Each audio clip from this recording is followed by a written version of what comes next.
Good day everyone. My name is Jason Arroyo and welcome to my channel.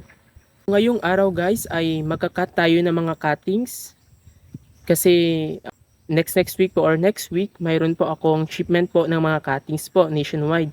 So sa gusto po mag-order ng cuttings is available po ito. We have two varieties po. First we have Illinois variety. 10 pesos each po at saka minimum of 30 pieces. At saka meron din po akong available na Indian hybrid variety po.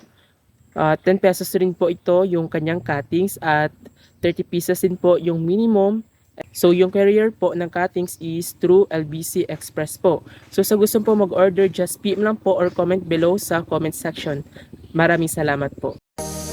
Guys, huwag po kayong aalis kasi ngayon ay ipapakita ko po sa inyo ang samples po ng cuttings ng Illinois variety at saka ng Indian hybrid variety na if ever po nabibili kayo ng cuttings is ito po yung ipapaship ko po sa inyo.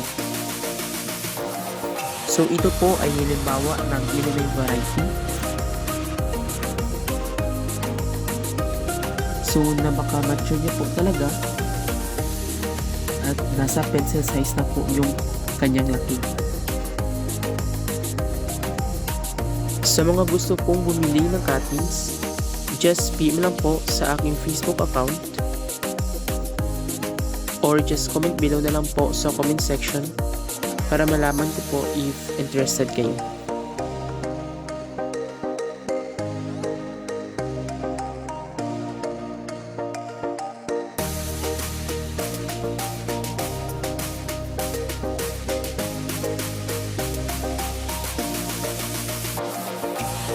Mamaya po guys is ipapakita ko naman po sa inyo yung sample po ng cuttings ng Indian hybrid variety. Kaya huwag po kayong aalis guys para makita niyo po kung ano po kaganda yung ating cuttings.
So ito naman guys yung Indian hybrid variety.